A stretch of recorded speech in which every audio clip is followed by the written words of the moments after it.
the light, everyone. I am your doubly excited Aes Sedai from the last time you heard me. And these are still, believe it or not, my wolf brothers. I am your attempting to be professional Sedai tonight. Good luck with that. First bourbon. Took it easy. It's Saturday. Just saying. And our third band is... I am your brown Sedai because I'm going to ask a lot of questions tonight. You don't need to make it sound like a threat. It's always a threat. I'm going to grill you, big boy. I might have to figure out how to use my mute button and so we can rotate our talking points because we have a very special guest coming on, simply known as the editor. What Justin's going to do a little introduction. We're going to get him in here soon because speaking of being professional, he's been in the waiting room for a little while because he didn't want to be late, even though I was late letting my co-host in. It's just it's a mess. Well, I will say this: we just released the episode of the WoT Fan edit, and I got a little blurb from him, and so he's going to choose to stay anonymous, simply like you said, known as the editor. He is our foretelling, time-traveling, and making things better Sedai, apparently, today. And just a guy with a laptop, a crazy idea, and some spare time over the December holidays. A mysterious figure who dwells in the shadows, but not the shadow. Not the shadow. Some say he still edits to this day. So let's get ready to meet the man and the myth and the legend, the editor.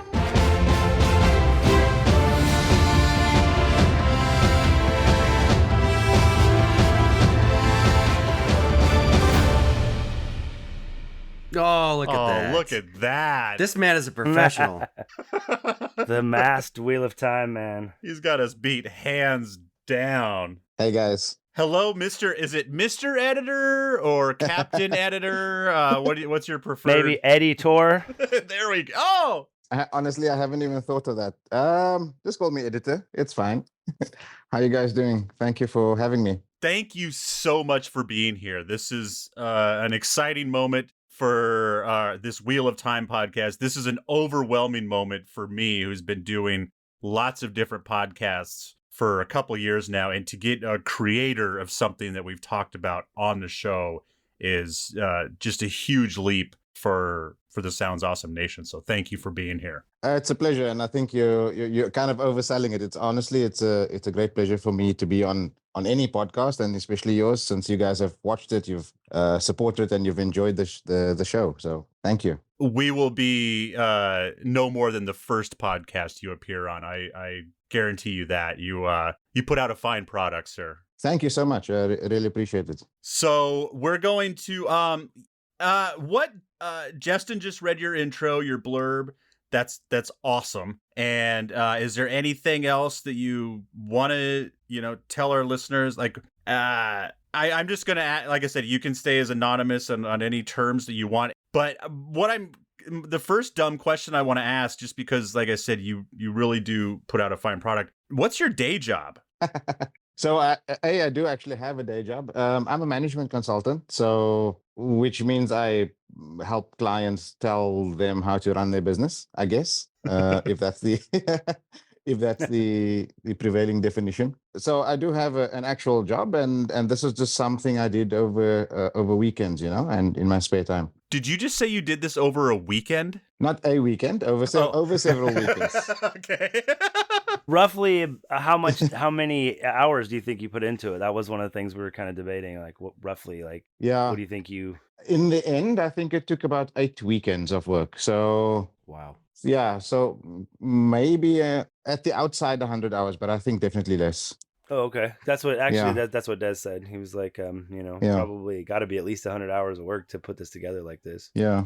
Actually, the most interesting part was, I don't actually have any editing experience, so this was my first time trying something like this. Really? Yeah. No, so my motivation was just I'm sure you guys have heard of all these different Star Wars edits and so on, right? And one of the things that always stuck with me because I had watched a few of them before, one of them that stuck with me was that it really helps to tighten up the story and give it some focus. And in some cases, we all know about the prequels and people's issues with them. It actually helps to cut out some of the sort of really weirder parts of those movies and make it really tightly focused. So that was sort of my experience of fan editing as an audience. And this fan edit was just an idea that I had. Like, I felt as if the season had a story in there, and there were perhaps too much side quests or world building that was not relevant to the main theme of the season. And I thought I could try my hand at it. So I just Googled some software. I think I went through 4 different editing softwares until I found something that kind of worked. I had to learn the basics from YouTube tutorials, and just chucked everything into a blender and started cutting, and went from there. Wow. So what you used to make it, was it purely the shows? Did you have any outside music or anything that didn't appear in the broadcast version of the show? It ended up being only the show, only what was broadcast. I had tinkered with using the origin shorts as some intro material, and I also thought about using the soundtrack and so on to fill in music. But in the end, I actually just used the soundtrack of the show, the video, the visuals of the show, and went from there. The nice thing is, it is in 5.1. So you had your center channel, which was your voice, and then the music were in the other channels. Because I heard you guys speaking about the audio blending. So that was something that I had to do sort of, on each cut the vocal track at a certain point, but then blend the music tracks across different scenes to avoid any, clicks and things like that. Very cool. It didn't even occur to me that if you're capable of splitting it into 5.1, then you actually do have an audio. So when you were looking at your software, did you have 6 audio tracks? Yes, exactly. I ended up using DaVinci Resolve. And by the way, anybody who wants to get their feet wet in editing, it's free. It's fully featured. I don't know why they give it away free. It's a proper professional editing suite used by Hollywood editors. There's a free version and a paid version. The free version doesn't have any restrictions. Wow. And you pull the soundtrack in, and it gives you sort of, 5 audio tracks with your video track above it. And you can literally start cutting and pasting per track. Dude, that's crazy. I find it, I'm kind of mind blown that you don't have any editing experience. I mean, obviously, if you're technology, savvy, you can figure it out. But dude, I would have thought you'd like been doing this for a long time. No, not at all. Actually, and that's the trick, right? Like, at least I am quite tech savvy, grew up with computers. So I know how to figure things out. And I learned a lot from just watching YouTube tutorials. There's so many people that put out content on YouTube about how to edit, how to use the software. It's amazing. You can learn anything on YouTube. It was actually quite tricky because, like I said, I went through 4 different software packages and wasn't sure what I was doing. I didn't even know there's such a thing as, the timeline and your media pool where you need to save the files to and then drag it onto the timeline. All of this. Anyway, I figured it out from the basics and then just went from there. I'm not even going to tell you how much money I spent at school learning all this shit. Because I went mostly for audio, but they made sure that we knew how to handle video and all that too. So I think this really goes to show the care that a real fan can have. Because if you were just kind of like, I'd like to just, make the story move along a little faster, you could have just chop, edited together and it would have been just fine. But the real care you showed in making sure that you did this in a way that was complete, for lack of a better word. Yeah, one of the things I really wanted to do was put out a film that people could actually just watch, right? And my litmus test is always somebody who has never seen the show, never read the books, doesn't actually know about it, and just somehow hears about this fan edit and just sits down to watch it. They should be able to experience it like a normal film. It must have an introduction, must have a build-up, it must have some tension building, and then ultimately have a resolution and a satisfying payoff. Yeah. And that's kind of was my aim going in. And you succeeded. Very much so. Thank you. Thank you so much. Yeah, I say flying colors. I mean, my wife is someone she's she's a very, she has a really hard time suspending the disbelief. She's like, I know you love Star Wars, but just, lightsabers aren't fucking real, dude. And I'm just like, I know, but it'd be so cool if they were.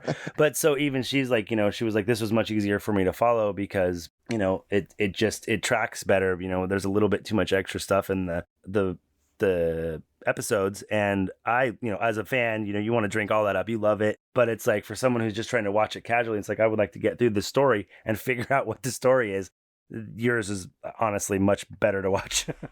Thanks. No, thank you very much. And tell your wife thanks. I really appreciate feedback like that. Can we get a background for you? Fatty and I have talked about how we started, reading the books when we were younger. Yeah. And how we were introduced to them. Can you give us a background in Sure. The books for us? Let us know how you started. Yeah. So I think Wheel of Time is probably my third, fourth-ish fantasy series. I started in high school with Eddings, which was really, really good. Did sort of Dragonlance, David Gemmell, these types of one-shot fantasy books, but then also that link to a broader series. And I don't know how I found Wheel of Time, but I did eventually find it. And it was probably the most, since Eddings, which was a 5-book series with a 5-book sequel, this was kind of the most, let's say, linked together long-form story that I'd gotten into, and it was super interesting to really get into something with so much depth and so much time allocated to building the world and the characters. I think, I can't remember that far back, but I'm pretty sure I started around book 5, 6. I remember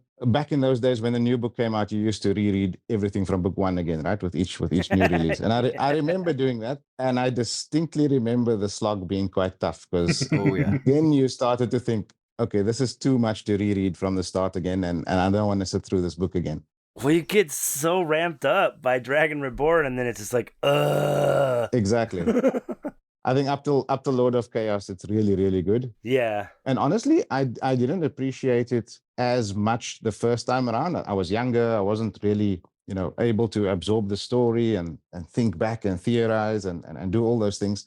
And now that I'm busy with a reread, I think I'm getting a lot more satisfaction out of it. But yeah, so that's my kind of journey. Went through the slog, went through Robert Jordan passing away, which was really, really a sad time. Obviously for him and his family, but also for us as fans, just thinking that this series that we invested so much in and really believed in might not get finished. And then, of course, Brandon picked up the torch and pulled it off. What do you think of Brandon Sanderson's finishing it? I personally thought it was amazing. I thought he captured kind of the first 3 books pacing, but I'm curious to see what you think. So I think The Gathering Storm was interesting because the change of writing style was very, very evident. And I had a moment of, oh no, this is not going to feel like the Wheel of Time I knew. But I think by the time Towers of Midnight came out, he really found his feet, right? And then it was, as you said, the pace picked back up because we're getting towards the final battle. There's no need to go off and do other things anymore. All the plot lines start heading towards the final battle. And I think the last book really, really nailed it, right? Like it was the one thing that you could, after 13 previous books,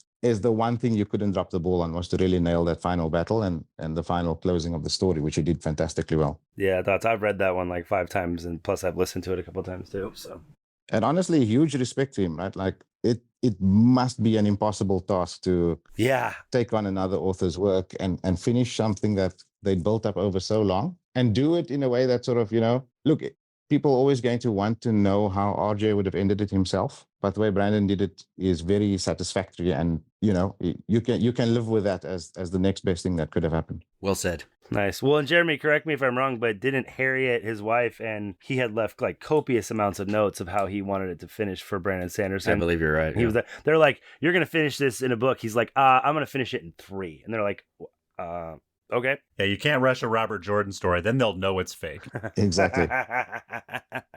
Big time. The nice thing is that that Gathering Storm and Towers of Midnight don't feel like biding time until the end, right? It's not as if it needed the 3 books, right? And those 3 books stand on their own. It's not like they just padded it out to be longer. It's like a race to the end, not a marathon. It's like, holy crap. So, Jeremy, do you have any other opening before we start getting into our questions about the cut itself? I just want to make sure we get out any other questions. No, I just wanted to make sure that we had that opening so we could establish how you got into the books, but then now we can ask, what do you think of the TV show? Oh, TV show is interesting because my opinion goes back and forth on it, right?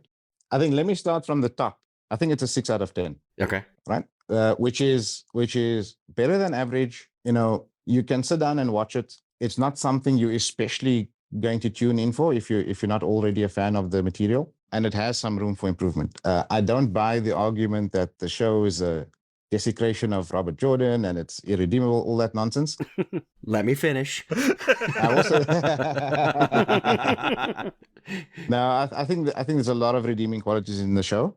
I also don't buy the argument that it's magnificent writing and fantastically brought to screen. I do think there's some definite challenges in the writing. I'm one of those people, and there's very few who thinks episode 3 was the best. I acknowledge that episode 4 is probably technically better, but episode 3 is still my favorite. I do rate the first 4 episodes higher than the back 4, and I think the story lost its way in episodes 5 to 7. We know 7 and 8 were affected by COVID and other issues, but I think the story lost its way from 5 already.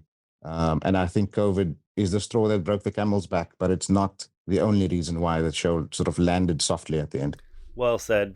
Yeah, it sounds like you think it would be hard for someone who's not a fan of the books to find something to latch on to. No, I think there are stuff to latch onto. I just don't think it stands out if you're browsing the Amazon homepage. It's not going to stand out against The Boys, The Expanse, other shows that you probably heard of more in your social media circles. Agreed. We are such a passionate fandom. I think we all wanted it to be Game of Thrones, right? We wanted it to be the show that our colleagues at work spoke about the next morning around the water cooler. Yeah, it's not that. I hope it becomes that. It's not that, right? Exactly. Because we want to be the ones. We all want it to become that, but exactly, and we want to be the person that everybody else asks questions to, right? Like, okay, so what happened in yesterday's episode? Can you explain this? And it just hasn't happened yet. I really think, because even people I talk to, I'm new to the series. I'm not even through book 2 yet. Oh. You've got a wonderful journey ahead of you. I just started Shadow Rising for like the 10th time, so that book is so amazing. Yeah, it's good. I think I can't really wholeheartedly recommend the show yet, but I think season 2, once they get into the Great Hunt and once they're really on the journey by season 3, I think it's going to be a lot easier to recommend and maybe say, first season's a real setup season, like just hang in there, but it's going to lead somewhere that's pretty cool. I think this show could have like almost a resurgence in season 3. I think that's honestly something we all hope for. I feel like they're intentionally vague about stuff. I think it's something we all look forward to, right? Like season 2 should have a much less troubled production. COVID is now a known quantity that you're dealing with. It's not going to catch you by surprise with random shutdowns and so on. And also, people need to sort of also realize that a lot of the so-called budget for season 1, and people say it's a high budget show, it went into a lot of capital expenses in the first place, right? They built a studio in Prague. They obviously had to spend money on sets and so on that gets reused in later seasons. Now with season 2, they can focus all their money and all their effort on just shooting the show itself. So now by the way, now it comes down to the writing, right? There are no other excuses other than writing and production. So season 2 is on them. Yeah, they had their grace period. I agree 100%. Yeah, they had their grace period, and they really better nail. I mean, I'm just happy. I don't know if you are familiar with the Sword of Truth series. First couple of books are really good, and then it gets very just repetitive. And then they made a show. What was this show called, Jeremy? Was it just the Sword of Truth? Was it Legend of the Seeker or something? Legend of the Seeker. Legend of the Seeker. It was the man so knows what he's talking about. Terrible. And I'm just please just don't make it Winter Dragon, and don't make it that. Except for you can have Billy Zane # as Asmodean. As Asmodean. I want him as Moradin, actually. I want him to come back as Moradin. It would be amazing. Okay. Dude, I think it would be kick-ass if he came back as Moradin. I'd be stoked about that. That was one of the first... I think I said that at the very beginning. I was like, if he would come back as Moradin, that would be the shit. That would be pretty cool. Kill off Ferris, and then, that would be the best. He's kind of puffy these days, though. Moradin's kind of a young, tough guy. Like, have you seen Billy Zane, The Boys? He's a little big. He doesn't look the same. You can hire a personal trainer for that. Yeah. Get in the gym, drop some calories. Hey, is there any way that you can edit Billy Zane into your next, Wheel of Time edit it? Just superimpose his face over the guy who plays just a quick Ishmael. Green screen shot of him in the background. Was that? Yeah. Oh, that would be great. Like when Perrin was that Pot and was that Billy Zane? Oh, please. Oh, that would be so great. Oh, please. Never wanted anything so bad. Come on. It's an interesting idea. Definitely something to think about. That sounds like a hard no. Did you stretch out any of Pot and Fane's little parts? I felt like he was just a little bit more... maybe it was because it was... you changed the lighting, right? No. This is so funny because I heard your guys' review. I swear, maybe it was just because I was watching on the computer then, maybe. I don't know. It just seemed so much more well lit. Yeah. I heard your guys' review, and I listened to it end to end. Thank you so much also for your praise of the show, of the edit. There's some things I did and some things I didn't do, and people somehow caught on to things I didn't do and kind of highlighted them, which is really interesting for me. So you mentioned the lighting and sort of how things are a bit brighter and easier to see. Other people mentioned the somehow the editing of certain scenes or how it landed really well and so on, which are also scenes that I hadn't touched, right? And what it comes down to for me, I think, I don't know if you actually noticed this, but I did crop the aspect ratio of the movie. So I cut it down from the 16:9, which fills the full TV screen, to something a bit more widescreen, because I feel that's a bit, for me, it's a little bit more cinematic, right? Like Absolutely. you're watching a widescreen movie, it feels like you letterbox style. Exactly. And I think that just somehow the tighter framing, perhaps there was some elements cut out top and bottom that makes it easier to see what's going on in the center of the screen, or calls attention to something. And I think people subconsciously picked up on that and then identified it as, better being able to see the action, identifying things like, oh, you cut the scene really well. It really landed in the movie in the way it didn't land in the show. And I'm like, I didn't touch that scene. No, I did that like 3 separate times. And the one time, like I said, the Trollocs and Emansfield, I just seemed like they were so much more there was the time in the tent, I just noticed the fire playing off Perrin's face so much more than it did, I thought. And then during the reveal, I'm like, dude, he did something to this, and you're like, no, I didn't do anything to it. It's just, I think it was just honestly the overall feel of it coming together. You get distracted by, I'm going over here. It's all one shot, and you get the poignant shots into the that's what I think that you really, I guess you didn't touch that, but you succeeded in making that scene itself so much more poignant. And so even like leaving Emmons Field felt so much more epic. Like it was almost like an afterthought in the show. It's like, yeah, we got to get out of here. It's like, well, okay, I guess we're going. We don't got a choice. But even leaving it just the way that you cut it together, it seems so much more like, this is real shit. This is final. We're not coming back here. This is it. We're leaving here and we're never coming back. And you don't get that vibe. And I know that in the books, it's a little bit more like, hey, we might go back, but it's like you needed to feel like you were, for the show's sake, to really suck people in. I felt like you need to know, like, this is it. They're not going to see their homes again. Or maybe 1 or 2 of them will, but most of them are never coming back. There's something to be said about the show being an episodic narrative. So every episode needs to start and finish. And the next episode starts with its own cold open and then has to start and finish. Versus the movie, which is continuous throughout and just, the story just keeps going, right? So let's take that scene, for example. In the show, they start leaving over the Moraine voiceover dialogue, right? And then it cuts to black end credits. Episode 2 then starts with the Valda cold open in the White Cloaks camp. And then you've got the brand new title sequence. So by the time you actually get to the Trollocs chasing them again, you're in a different mindset, right? And you've maybe not thought about the end of the last episode. Whereas in the film, because you're trying to cut it for continuity, the departure from Emansfield with Moraine's voiceover cuts straight into them being chased by Trollocs, and it's just go, go, go, right? So you get the sense of, okay, these Trollocs are going to keep chasing them, and there's no way they're going to get back home. And that's probably what you're feeling as it plays out. Because, yeah, like Justin was saying, you get kind of like, if you don't get lulled to sleep in between episodes and maybe waiting a whole week before you even see it, like you're kind of half-ass watching my ADD ass, a conversation that doesn't really matter, and then you don't realize when the action picks up again, and you look back to the screen a few seconds later. Before I forget, we don't want to keep you too long, but no, it's fine. I've got all day. All right. First of all, you're in the future, right? You're tomorrow. You're yes, Sunday. I am. It's Sunday, yeah. Bright and early Sunday morning. I without giving away your location too much, the editor is that's fine. 11 hours ahead of where we are, and with a different news cycle, and you just never know what people are hearing in other places. Do you have any idea what happened to the actor playing Matt? Yeah. No, so nobody knows, right? What is the deal? What's your theory? No, I don't have a theory. Look, there was a conspiracy going around about him leaving and COVID and all these things, but to do with the vaccines and so on. But it's complete nonsense if you try and line up the timelines, right? Because it wasn't, the show broke up at the time before the vaccines were rolled out. Yeah. For whatever reason, right? You got to think it has to be serious for an actor to break contract. It's a premiere show on Amazon. It's his big acting break. Something must have happened, right? Like, and you just feel for the guy and you hope that everything's okay back home. Well, and he was pretty prevalent on social media and stuff. He was the best actor on the show. Yeah, I agree.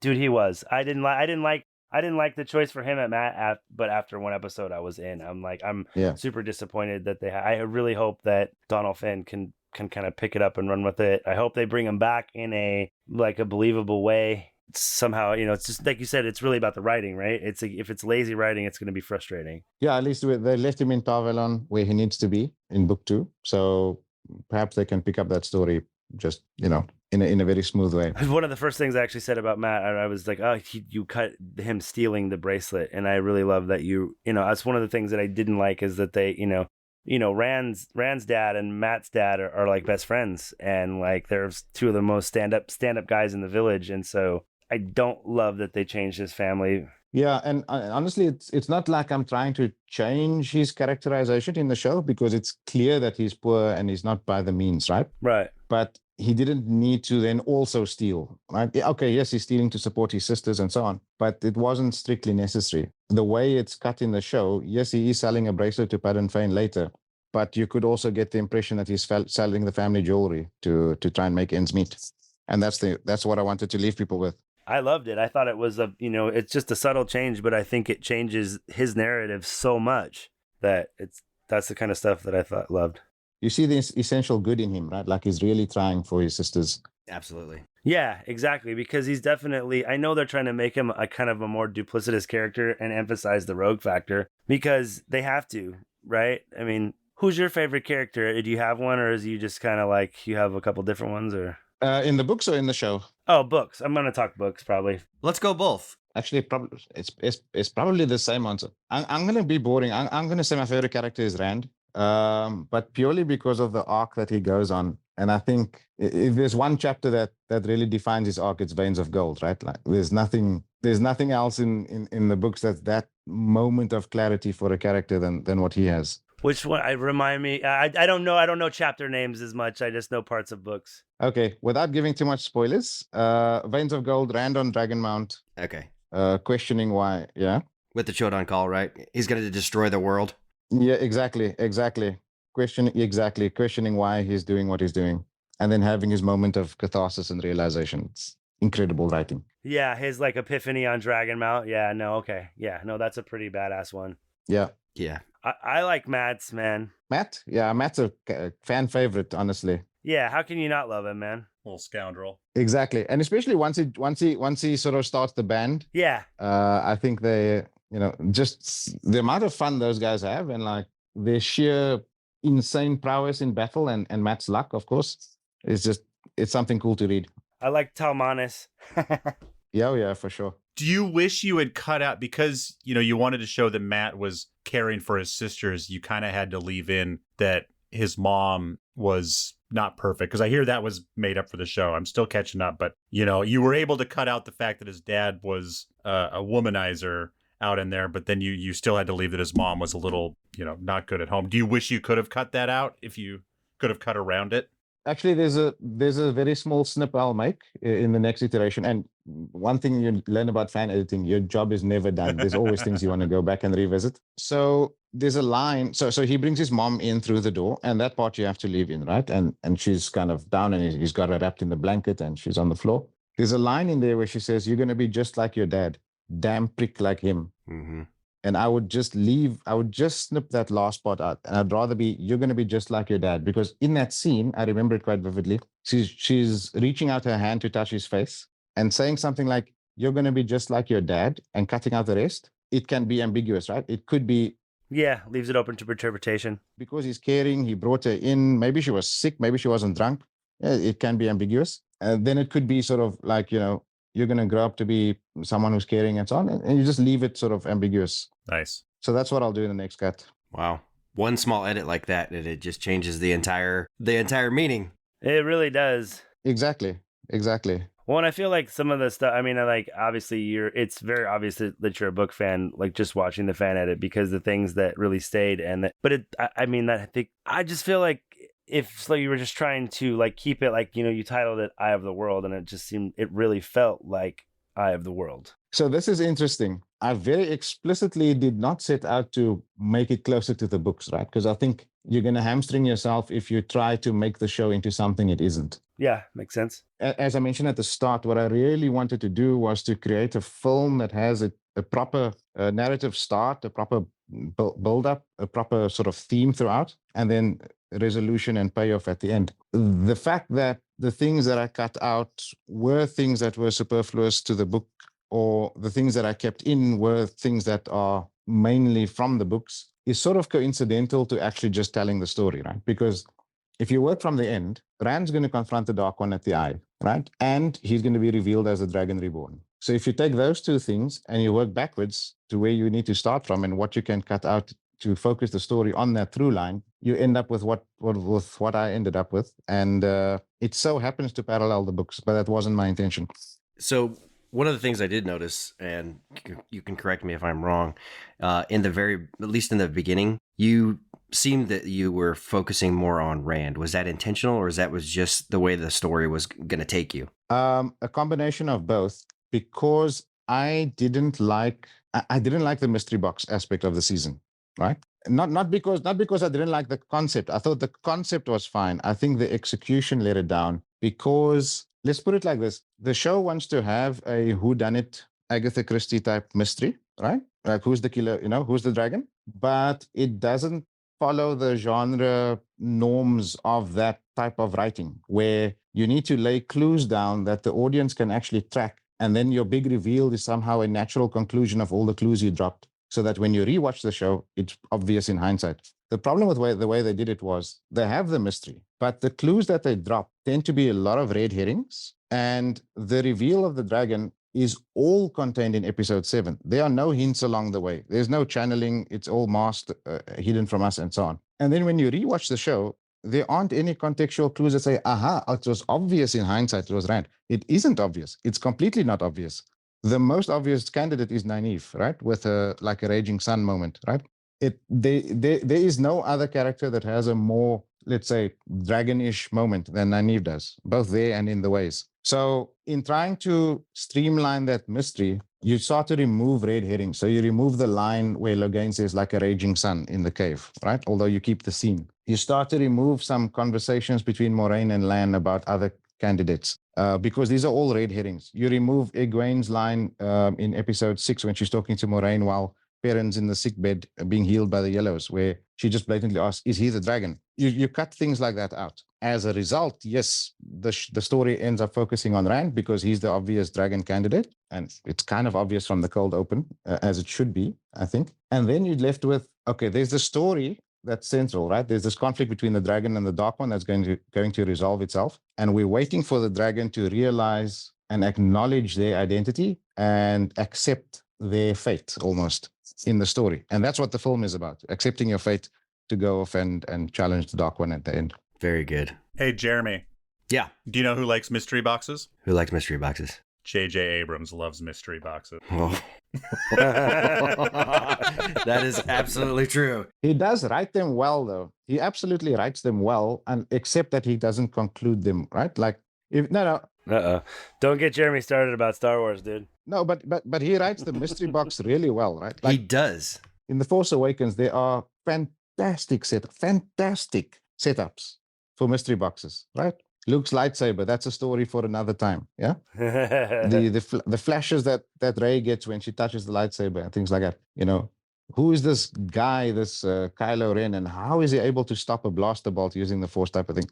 So there's all of these like very cool, interesting things that get thrown out. And, unfortunately, then things took a left turn and then tried to take a right turn and get back on track and didn't quite work. But the actual setup was fantastic. And there's a way to do it that is intriguing, and there's a way to do it that's just frustrating. And I think the show kind of got the balance slightly wrong. Well, this can be explained with a true story. I think it's a true story. It's one J.J. Abrams told a story. I don't know if it's true or not, but he told a story that his grandfather once bought him a mystery box. And he knew the mystery was better than anything that could be inside that box. So he never opened it. So that's why he's bad at a mystery box reveal, because he never fucking revealed the mystery box. That's the whole point of the mystery box, is revealing. And you know what? You still need to get to the Shadow Rising. But I'll tell you this, Robert Jordan writes fantastic mystery boxes, and the reveals are so surprising and so satisfying. Like you don't even know what you think you need to expect. Yeah. You think the mystery box is something, and then it's something completely else. And the reveal, the way he wrote and the way he revealed things, it's just on another level, right? The world building and the lore building in the series is insane. Yeah, and I think that the difference between a J.J. Abrams and a Robert Jordan is Robert Jordan has an idea. He has the idea of where he's going to end, and then he builds a mystery box around that. Yeah. J.J. Abrams builds a mystery box and goes, we're going to put something in there. I don't know what it's going to be. I don't know. It's going to go in there. It's going to be great. We'll talk about it later. It's a hatch. It's a dagger in your horn box. He goes, mystery box here. You guys figure it out. I'm out. I'm going to go get on my yacht, do whatever. Yeah, exactly. What's that? Lunch. Yeah.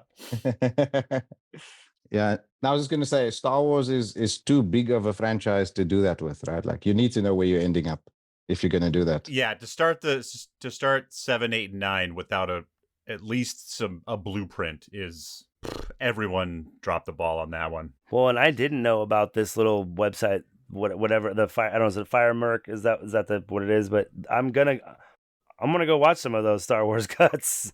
So by way of introduction, so Firemark is actually another fan editor, probably a more serious one. So he's got a team of people that he works with, and very kindly offered to host people's fan edits on his site. And I said, yeah, please do that. It's an easier way for people to access it rather than trying to download it through BitTorrent and all these other means. You can just go and watch it streaming. And, a very nice guy and very big supporter of the fan editing community, of course. And yeah, please go ahead and watch the different films on there. People put their heart and soul into these fan edits. It's really cool. Yeah, I am a fan. So you mentioned you gave your little synopsis of what you were trying to accomplish with this edit. Mm-hmm. So even though you said you just want this to just be its movie, no matter what happens later, how tempted? I mean, I'm guessing that you're already thinking about doing this with season 2. Am I right? Yes, of course. I'll definitely look at it. And when that happens, we'll be doing a review and coming on if you want again. Absolutely. Yeah. Oh, for sure. 100%. Absolutely. This will hopefully be an annual event for our podcast for many seasons to come. Fingers crossed. Would you then maybe put a few things back in to this first movie to make sure that movie 2 makes sense? Okay. Absolutely. So one of the things I kind of you have to give yourself some allowances, I guess, if you're trying to cut a season down into a single film. And one of the allowances I gave myself is, look, tell the story for now and worry about setups for sequels later. So if there's there's certain scenes that I really wanted to keep in. For example, Nynaeve and Egwene meeting the Amelin, right? I mean, that scene I really wanted to keep. It's an extra 5-ish minutes. Not much you can cut from that. But I know that somewhere in season 2, they will have already met the Amelin, and the conversation will start from a different point. So I'm going to need to go back and put that back in. But for now, for the film that is there in the time frame that already exceeded my desire, I really want to get it down to 4 hours. It's 4 hours 26, and it is what it is. But that's the minimum I could have and still be a coherent film. I'll need to go back and put more things in at the end. Can I give you a quick compliment too? Sure. The scene the scene with it's not even a scene, but the cold open for the episode with Swan when she's a little girl. Yes. Where you cut all that out. Yes. One of them I really disliked that whole beginning episode part. Hated it because it was so superfluous to the show. It didn't need to be put in there. You wasted so much time and effort and money to something that didn't need to be there. And I said when Swan shows up, she is a queen. Like, she needs to be mysterious. Exactly. And when you cut all that stuff out, when she shows up, you're like, oh, holy cow, who is this lady? And, she's sitting there in the front with all these other Aes Sedai around her, and they're all like looking to her. It was what Fatty and I and Des had talked about, what I wanted to see from the show. And you just made it perfect. Thank you. I really appreciate that. And I think there's an element of the show that I characterize as over-explaining. I think there's a bit too much hand-holding of the audience that doesn't need to be there. You can let things play out and let either leave the audience in mystery, or B, more exciting, leave them to draw their own conclusions, and then they can prove themselves right or wrong as you reveal more information. This one is a great example. I think seeing Swan, Moraine already, Leandra, Alana from the previous episode, and to see them scared shitless at the Amelin calling them forward is already a powerful thing, right? Like, you don't need to know that the Amelin was a small girl and came from a fishing village, etc., etc. No, you just need to know that she's important. And Jeremy jumped in and was like, I was actually waiting for him to say it, because I was like, dude, he pointed out, like, it made it so much more like, I think like you said, keeping the mystery is okay, but I almost feel like because of Winter Dragon and how people are like, I don't get it, but it's like they were scared of doing that again, so I think they're erring on the side of over explaining now, and that's also can be bad too. So I totally agree with you. Yeah, it's for want of a better word, it's a boring narrative structure, right? Just to explain things to people in linear order. Here's what you need to know. Here's the introduction to the character. Now she's a grown woman and she's the Amelin seat. It's like, okay, I didn't need to, I don't need to know her dad had one hand and had a hard time fishing, and she helped him by channeling. Like, that's not important. Yeah. Put me in the middle of the story and sort of take me places, right? And let me figure it out as I go. And then you make it rewatchable, right? Because you could even reveal that information somehow later. And then when you rewatch the show, you say, oh, okay, this. Yeah, that could be a cold open at any point. Exactly. Yeah, and because of that, you lost some of the, main characters from the books, or you had less screen time for some of the better characters. We got almost no Tom Maryland. Tom Maryland is one of the best characters in the entire books, and he was pretty good on the show, but because of that stupid opening that took like 10 minutes or whatever it was, we could have had something better. Yeah, and yeah, that's true. I think one thing to mention at this point, I think, because we are starting a little bit to bash the show, it's very easy. It's very easy to critique a finished product because you can see it all laid out and you can say, oh, this part doesn't work and this part didn't land as well as we thought it would, and so on. It's extremely difficult to write and then shoot and direct and then edit these things, right? Like, you don't know what you're going to get until you've created it, and then you've already spent all the money, right? Yeah. You mean we couldn't do all this? I can't play quarterback? You're left with the footage you have, and you have to edit it into what's there. And you have a certain runtime, and you have all these other expectations from the studio, etc. I don't envy their job. It's super easy to criticize after the fact, which is what we do. We're not filmmakers; we're film critics in some sense or form. I say it every week. I'm like, really, Fatty? This is what you've given me? I gotta make a podcast out of this. What? I thought I was awesome. I make you awesome. I just think I listen every Friday and go, man, I'm so fucking hilarious and coherent. Damn, I'm funny. You guys just set me up, and I just knock them down.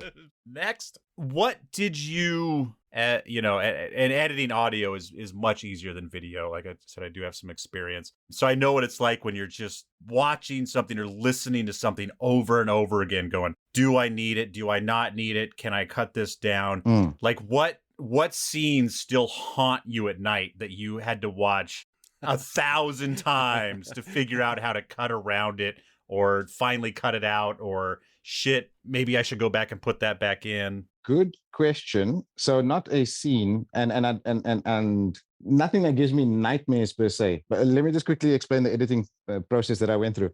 So I took all the episodes. I trimmed out what I knew I didn't want to be in, and I made what you'd call an assembly cut, right? And that was about 6 hours. And then I invited a few editors, or not editors, sorry. I invited a few folks to review the cut and make more suggestions for things to trim down. And then revision 2 was a 5-hour cut, and I needed to get it down further. We cut then so much that revision 3 was a 4-hour cut. And then I started, then I watched it and I said to myself, look, there's parts of the story that doesn't hang together. Like, we haven't explained things here. Characters have knowledge that we haven't shown them to be having. Or they're taking actions that don't make sense. And I was adding back those 26 extra minutes to fill in that really took the time. One of the main things was this, Dragon Reborn mystery box thing. So I had a cut in the 4-hour version, which didn't have Moraine acknowledging that one of them were the Dragon Reborn. And I was trying for the life of me to work out, how do we get this party to the Eye of the World without having this Dragon Reborn mystery hanging over the story the whole time. And it couldn't be done. The dialogue So what you end up doing is, right, like you trim it out of the first 4 or 5 episodes, especially episode 1 and episode 2, and then you get to episode 6 where Swan and Moraine are having their conversation after going through the Terangrial to meet up in the fishing hut, and there you start to it starts to unravel because the dialogue doesn't exist to stitch it together, and then you realize, oh no, I have a big problem here. But I've already cut out, episodes 1 to 4. I've cut the conversation in episode 7, just before the love triangle, like the conversation about going to the eye. I've cut out some of Min's dialogue with Moraine, and I've got to put all of that back in because none of this is going to work.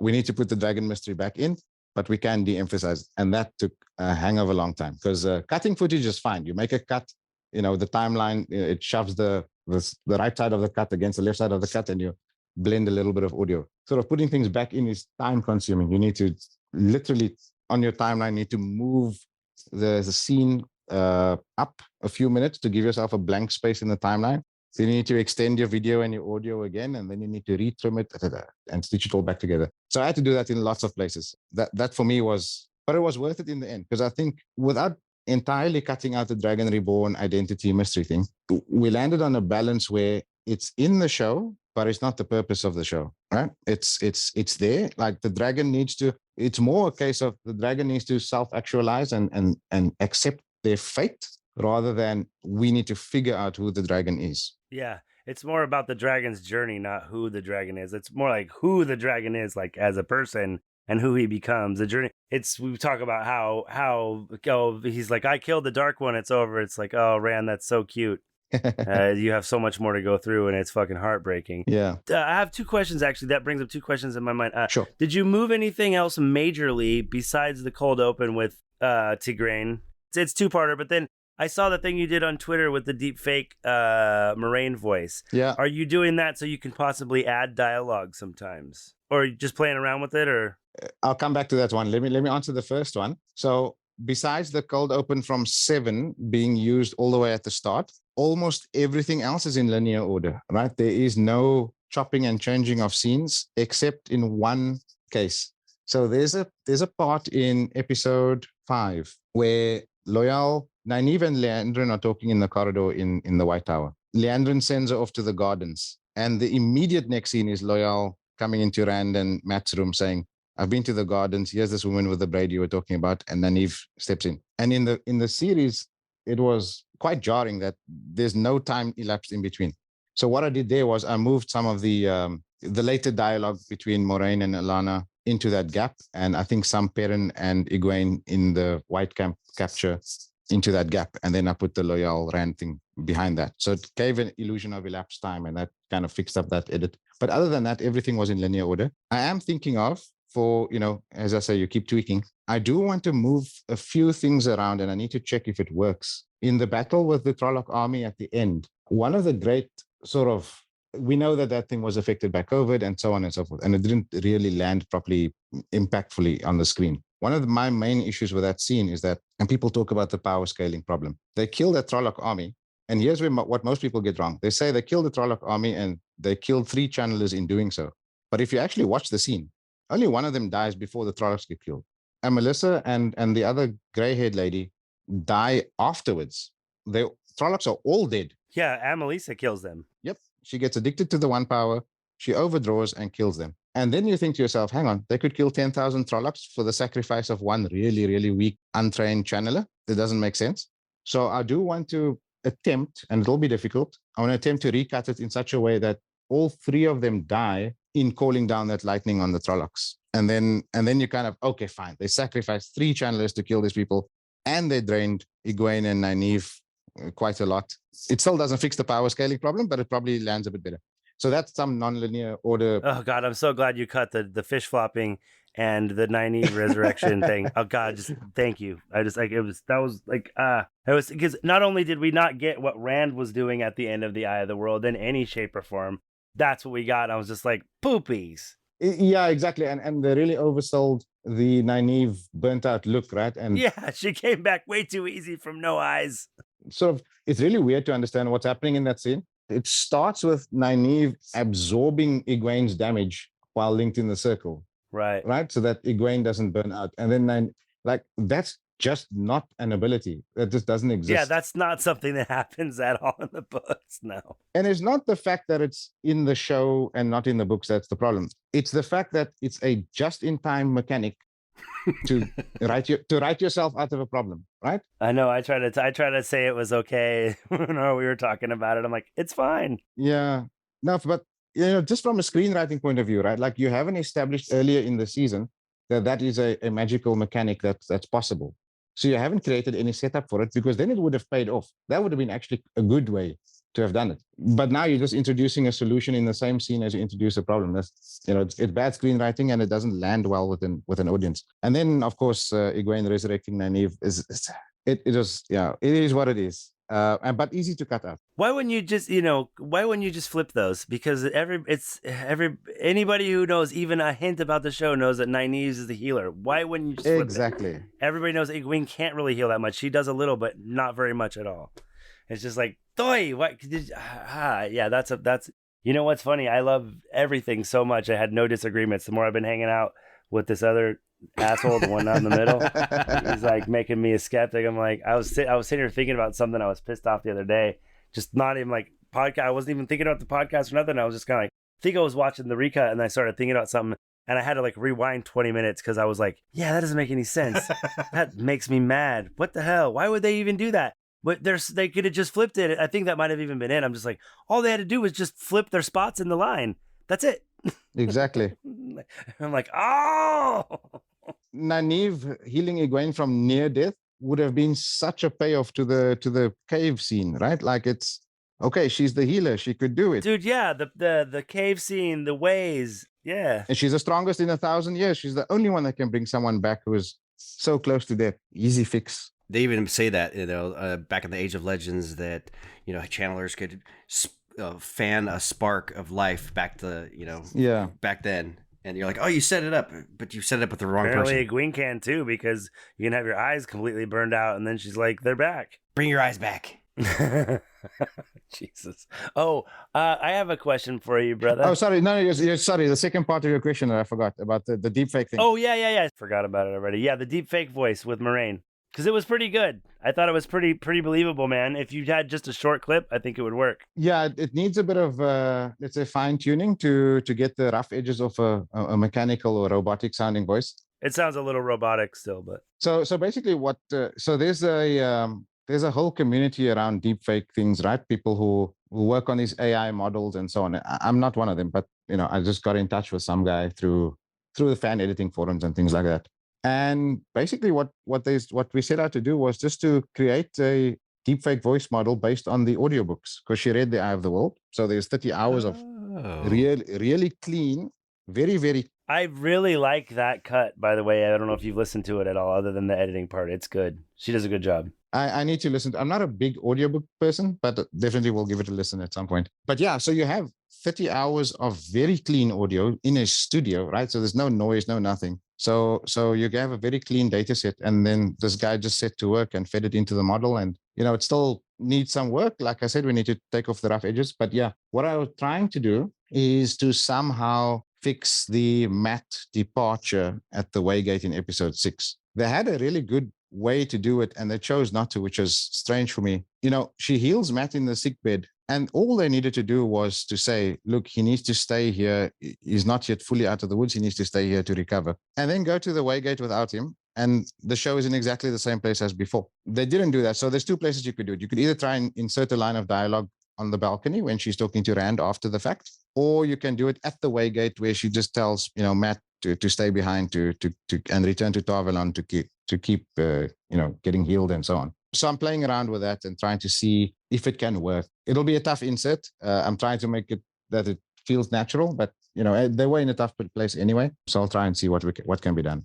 Yeah, it'll be tough with them all screaming, no, while the gate's closing. That you can cut, right? So that you can literally just cut that scene, let the Waygate close, and then move on to the next episode. The challenge will be to believably insert Moraine telling Matt to return to Tarvalon, or if you do it on the balcony in their room after she healed him on the bed, then you need to rotoscope Matt out of the Waygate scenes, which I've been trying to do, but it goes beyond my editing skills. So I need to go and look up some tutorials and so on. Can we get Amazon on the horn? Can we get this guy a job?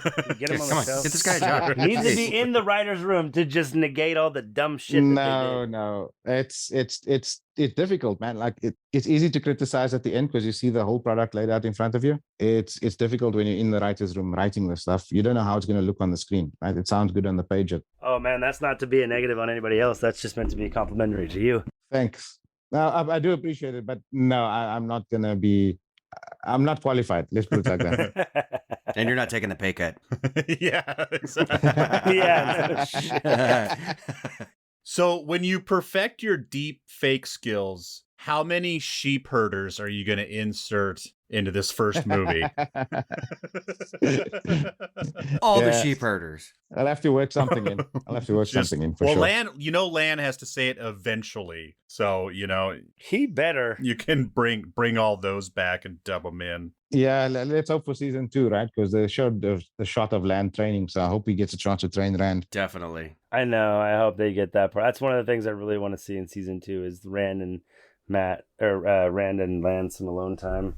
His little mentorship of Rand is good stuff. This may be a naive question from the new guy here, so I'm kind of asking everybody: do Moraine and the Amyrlin do they have sex in the books? No, there's no sex in the books. So that's why that was one scene I was surprised you left in. Yeah, and it comes back to my sort of thing about I'm not trying to bring the cut closer to the books. I'm trying to make a cut that is focused on a particular story and a particular line of narrative from the start to the finish. And for me, that scene, it adds context to the stuff that happens in the throne room, in the hall of the tower, in front of the other Aes Sedai.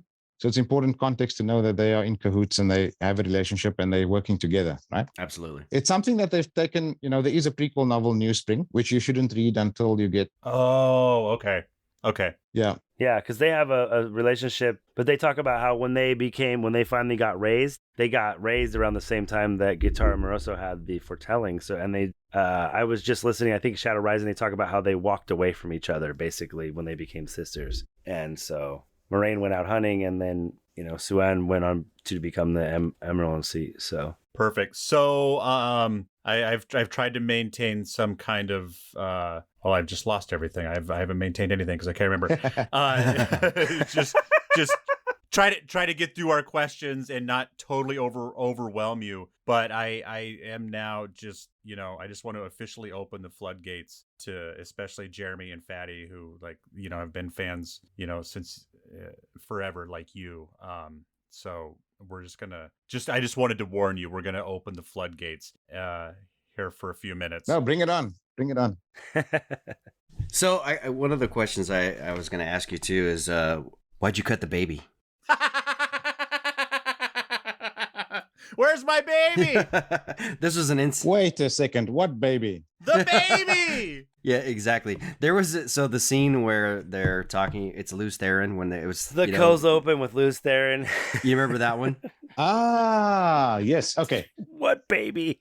That baby is the mystery box. Desmond was so confused. Like, I don't understand. Why was that baby there? We're like, it's just a baby, dude. Don't worry about it. He's like, is it Rand? Is he the dragon? Is it a lineage thing? I talked about it for 3 episodes before they finally were just like, enough with the baby. Shut up about the baby. Yeah, it's an Easter egg for book readers, just to answer the question, right? Because from the prologue of book 1 exactly what's happened to that baby. Yeah, that baby's... That baby is barbecued. Oh, poor baby. That baby is mincemeat. Well, now you just got real sad. Remember the really bad lightning in Winter Dragon? That's what happened to that baby. Yeah. It's like a dirty microwave. Billy Zane. Zap. Yeah. Destroyed it. Billy Zane. Yeah, honestly, in the end, there just wasn't space for it, right? So there's 2 cold opens that I cut that I wished I could keep. The one was that, and the other one was the Logain cold open, but it doesn't fit in the story. Like there isn't the time or place to actually fit it, that it feels natural, and sticking it in anywhere, even in the most apt spot would be, a few minutes wasted on something that's not relevant to the main plot line. So that's the reason I had to cut it. I did put a version of it on my YouTube channel, just with some different subtitles to, let's say, calm down some fans who went berserk when they saw what was on screen. But I didn't end up using it in the end. It was in one of the versions, probably in the 5-hour cut. It was one of the cold opens, but then I took it out again. This may be cutting at your heart a little bit. What's the worst criticism that got? Like, have you really pissed anyone off with this cut? So funny enough, yes, somehow. Yeah, I stumbled onto some Twitter thread where people were taking shots at the fan edit because of what I cut out, right? So people really like things like the Steppen arc, they like the Warder bond, and so on. Oh. And for the sake of getting, for the sake of actually having a through line to the story, which, like I said, the dragon realizing and accepting his fate and so on, those things are cut, right? They're very, very good world building. Those are very good scenes. I love the Warder campfire scene. Even the Steppen arc is good writing and good production. It's just not the right allocation of time for what the season needed to do. Good in isolation, bad in the context of a short season. And people just sort of accusing me of things that I had no intention of doing, right? Like, cutting out characters and scenes, as if I don't like characterization and I just want to do, just want the plot of the three main boys and all of these things. Whatever. I think people just misunderstood my intention, because I also had prior to that been very vocal about being critical of the show. So, take that with a pinch of salt. I did have one really good review criticizing the fan edit, but like on proper merits, right? Like on storytelling and screenwriting and setups and payoffs and things that weren't kept in the show that could make it a bit more confusing. And I have taken that review and as I said, I'm busy tweaking at the moment. So I'm trying to address some of those points because I think they are quite valid. But other than that, honestly, it's been really, really supportive, which has been really, really nice. It's the first thing I've done that's ever in my life that's so public. And for people to appreciate it and sort of praise it on that level has been really, self-affirming. Yeah. Satisfying, self-satisfying. Exactly. And I just want to point out to our listeners that we have no idea what this gentleman looks like. We're looking at a beautiful. Yeah, sure. He looks like a snake eating his own tail with words on it, dude. Come on, is that not his face? His anonymity persists. He's a smart man. Well, like I said, I thought maybe at first I was kind of like, oh man, like I'm super excited about this, and am I just excited about it because I can fill in all the blanks myself? And my wife pointed out, she just said no. She goes, from the cold open, and she's like, it's immediately more interesting than some girl getting shoved off of a cliff into a river. She's like, I'm like, why would they just seem like assholes? I don't want to watch this show. She's like, this chick's, it's like, immediately, why is she pregnant? What's in the snow? Who are these guys trying to kill her? Why is she by herself? What the hell's going on here? It draws you in so much more immediately, and you don't have there are some things that you try to do and make vague that just don't draw you in at all. Winter Dragon. But there's also something like that cold open that even though you have no context and no clue and don't know what's going on at all, it doesn't matter because all you want to do is stick around to figure out what it is. Yep. And that's the mystery box, right? You get the good mystery box, which throws you in, and then you get the not so good mystery box, which is just frustrating. So, for example, having this whole thing about the Dragon Reborn identity the premise is good, the execution falls flat. And there's a mystery box that doesn't somehow come together in the series. I like that you mentioned the cold open. It wasn't originally the cold open for the movie. It was going to be the Luther and Alatra dialogue. But eventually, I moved the blood snow scene from sort of midway in the movie to all the way to the front, and it works so much better. It's like you said, it just immediately throws you into action, which is good. Like it's intriguing, so the show is going to have action, and it raises so many questions, right? And why is this woman pregnant? What's she doing in the snow? Where is this taking place? Who is she fighting against? How in the hell is she able to take down that many soldiers as one person alone? Yeah, how is she so good at fighting? And 9 months pregnant. And it raises all the right questions, right? Because now you want to find out everything. And then what's going to happen to her? This guy, held her at sword point at the end before cutting away. Were you mad that she showed her face? I was trying. Jeremy was mad. She's like, "Why did she show her face?" It would have been if you know her backstory, and you need to get to book 4, dude. It's amazing. If you know her backstory, then you know she would have veiled, right?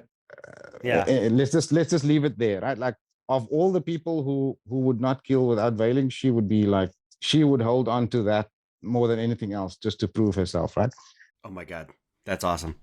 But I asked around, because I'm not a visual, I'm not a VFX guy at all. I have no experience in this stuff. I have asked, and people have told me it's extremely difficult / time consuming. So I don't know if it will be possible to try to digitally put the veil back on her, because there is a very clean close-up shot of her face veiled at the start of that sequence. So you can get a really nice image of the veil. And the problem is tracking her face in each and every shot after that. And there's a lot of cuts, and it's at different distances and zooms, and the camera's moving around and all sorts to try and put that veil back on it. It's too difficult, and there's no guarantee it'll look right. Wipe that smirk off your face, Jeremy. You're way too satisfied about that answer, bro.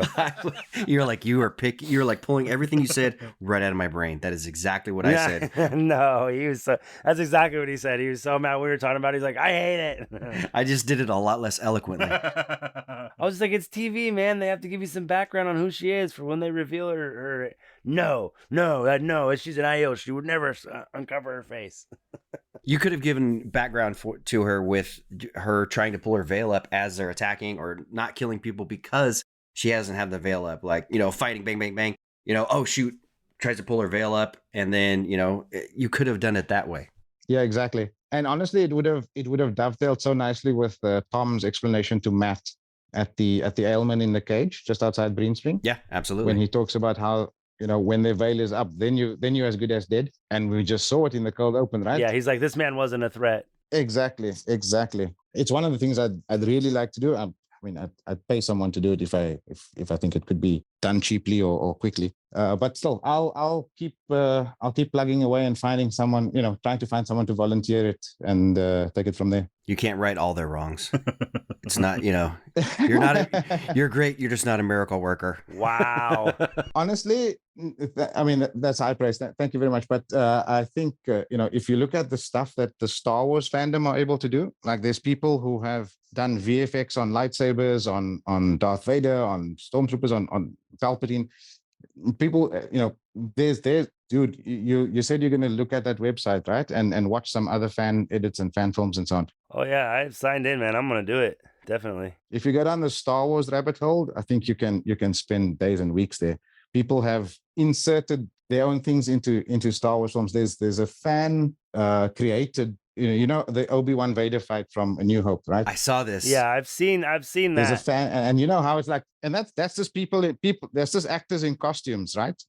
And intercutting with the original footage and having their own, lightsaber VFX and all that. People are nuts over Star Wars. So there's also this one guy who's doing an Obi-Wan edit, and he's a VFX guy. So he's painting extra stuff in the background. He's making the Inquisitors look more accurate to the comics and so on and so forth. It's crazy what they can do. Have you ever watched Star Wars Theory? I have not.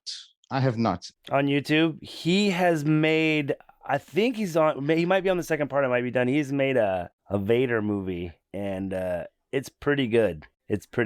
And he was going to be making a second part about it where, like, I think Mace Windu was, like, still living. It's pretty interesting. It's pretty good. But, yeah, no, man, Star Wars, I'm going to have to go down that rabbit hole because you sound like a reader. I don't know if you've read any of those Star Wars books. I had read, like, 30-something of them before they were no longer canon, and I about shit myself. So, yeah, thanks. I just want to thank the editor right now. This will be the last podcast we record for a couple months because Justin is currently watching Star Wars fan edits. So yeah. hopefully he'll be done with that by the time season 2 starts. But Fatty's on hiatus, doing nothing. Was there any like characters coming from the show, like when they casted it, you're just like, oh, I'm not feeling like their look or anything like that? No, not really. I wasn't following too much the casting news, and I think by and large the casting's probably the strongest aspect of the show. I think they got Moraine right. Rosamund Pike's done a phenomenal job. The rest of the guys are good. And honestly, I feel bad criticizing actors because their work is front and center on screen. I just mean more like their look, as far as like where you're like, oh man, that's not what not so much the actor per se, just as like, oh man, that's not what I pictured Perrin as or whatever. Yeah, no, so none of the actors match my headcanon, right? Because your headcanon, you're always going off some very strange concepts and so on. But I think by and large it was fine. I think especially like the main seven, right? The Emmonsfield Five and Lannon Moraine, pretty good casting overall. I would agree. Jeremy, what'd you say? Lan should look like Worf from Star Trek. Oh, that was my dream. That's just because that's what he looked like on the cover of the first book. He did, but also he could be a bit more stony faced, right? Like, thank you. The way Robert Jordan describes him, his face is like that. Yeah, Daniel Henney's kind of pretty. Yeah, he's way too pretty of a man. He is. That shaved hair is going to make him a little bumpier. Yeah, I think he needed to be someone a little bit older, because he's described as being gray at the temples. Uh-huh. And I thought, a little bit of that would have given him a bit more age, a bit more experience. He's a warrior that has seen quite a lot and has years and years and years of battle. Daniel Henney looks younger than he is, but he looks a bit too young in the role. I think they should have just aged him a little bit in terms of makeup and things like that. I think you're right. He'll be 8 years old. I mean, if this thing goes the distance, he'll be 8 years older when it's done. That's true. So watching him grow up in the show might. That being said, I thought he was awesome as Lan. I think he was phenomenal. Yeah, I just wish they gave him a bit more battle scenes, right? So he does Winter Night. Episode 4 doesn't really count because he swung a sword in anger once in that scene. And then for the rest of the season... Yeah, then he gets hit in the neck. Yeah, and then for the rest of the season, he doesn't actually participate in a battle, which is a pity. Yeah, because you get to see really how badass he is on their trip to the Eye through the Blight, and their way, like when they're really kind of racing to the Blight, you get to see how capable he is actually, and exactly. And I think that probably that's part of the stuff that got affected by COVID because they had to replace the Blight, they had to replace the Trolloc actors with CGI. Yeah, and then Daniel Henney was available for like 1 day of shooting due to COVID restrictions and delays, and he had other movies and things doing. Really? Yeah. So that's why in the last episode, all he does is walk through the Blight and reach Moraine, is because they just didn't have time with him. Really? He had to shoot that, get in, get out, and go back to his other movie or series he was busy shooting at the time. Wow, really? I didn't really realize that they were that restricted. I thought it was just kind of like normal, like, oh, we have to go through all these extra protocols. I didn't know that they were that bad. No, they were well and truly screwed over. They had a very fantastic location selected for the Blight. They had the Trolloc stunt actors. I mean, we saw how good episode 1's Trollocs looked and so on. Yeah. They had all these things planned out, and all of that, whatever money they spent on that, all flushed down the drain. They weren't allowed to film because of COVID restrictions, so they had to do everything in CGI. It's a bummer. They already spent the money, so they didn't even have the money to do the CGI well, and that's what happened. There we go. See, there's reasons. They're not just jerks. Oh, I figured there was reasons. I didn't know it was that really bad, though. That's encouraging, though, for season 2 to me, because I think that, like you said, it's a known quantity now. We should be able to run through it and do all the things that we need to do, and hopefully they just kill it. I was super excited about the trailer. Like, we did an hour and some change with the 1 minute trailer because I was so wound up at the beginning. I was like, ah, rah, rah, rah, rah, rah, rah. That's why Desmond's so annoyed with me. It's been 3 weeks and he's still pissed. Hey, a 60-second video to a 4-hour podcast. That's what we're supposed to do. We're creating content. I've got to go back and listen to that one. Honestly, I'm gonna go do that. If you do the math right, then this one has to be 2.5 days long because it's a 4.5-hour clip. I'll keep recording when you guys hang up, and I'll just talk to myself for a couple hours. Oh, no. I got dogs. They're very attentive when I speak, so. Before we wrap everything up, I want to make sure that you get any... I know you don't want people contacting you directly, but just any hashtags or ats where people can find your work or chat with you on Twitter. No, I'm very happy for people to contact me. I really like getting feedback on the fan edit.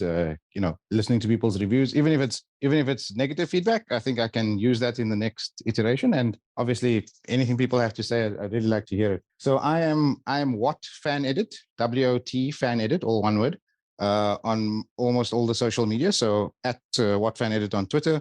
I'm u/WoT Fan Edit on Reddit. you can email me, wotfanedit@gmail.com. And on YouTube, I go by Wheel of Time Fan Edit. So you'll be able to find some clips of the movie in there. I've put up some clips, especially where I've made some significant changes and so on, so people can see what they're in for if they do watch the edit. And then also, if you're trying to find it, you can find download links on my Twitter, on my YouTube, and on my Reddit user page. It's available for download, and you can stream it on Firemerk's website, which is also posted somewhere on my socials. Do yourself a favor, people. Check it out. One last call.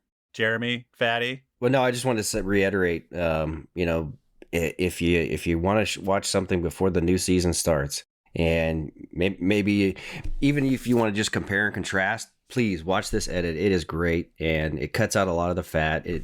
It's just really good, and we thank you for coming on too. And I don't want to speak for everybody, but you're welcome to come back anytime, because you really had a lot of insight and a lot of stuff that let's just say you agreed with me most of the time. So it was great. Come back anytime. I'm a big fan. He's a big fan of that. Just like I'm a big fan of hearing my own voice. He's a big fan of people agreeing. Oh, with big him. time. We're from the same family. We're narcissistic assholes. Thank you again. We're nice. Oh, fantastic. Thank you guys for having me on. It's really awesome to be invited onto a podcast. I really, really appreciate it. And for you guys, taking the time to watch the film, dropping your review, which I listened to earlier this week. Fantastic. Thank you so much. And for having me on, I really, really appreciate it. And I won't forget it. And for sure, right? Anytime you want me on, just let me know. I'm happy to come back and continue the conversation. I would love to, now that we've opened this conversation with you, we obviously really want to talk to you, after, you get a fan edit of season 2 up. But I think it would be really fun, maybe when season 2 concludes, I think it would be fun to have you on and just kind of get your opening thoughts about what you're hoping to do, and then, let you work for a couple months. And then after we watch it, get you back on and see what you were able to do from your original thoughts. You're an honorary Wolf brother now, brother. Absolutely. That's right. Oh, fantastic. Absolutely. Thank you so much. For the record, I'm the one who does absolutely. most of the Twitter stuff. So mostly you're talking to me and my terrible typing skills. I have like fat hobbit thumbs. And, I'm sorry. You can tell when I chime in because I use punctuation. You're like, oh, Desmond's on today. Oh, Des has written a corporate email before. He uses punctuation and capitals. Thanks, guys. Now, definitely, let's keep the conversation going, and I'm sure season 2 will have its own twists and turns and surprises. I'll be very, very happy to share my thoughts and chat and hang out with you guys. I think this has been a very cool experience, and I really want to thank you. And to your listeners, of course, for tuning in. All 6 of them. Thanks, Mom. I'm just kidding.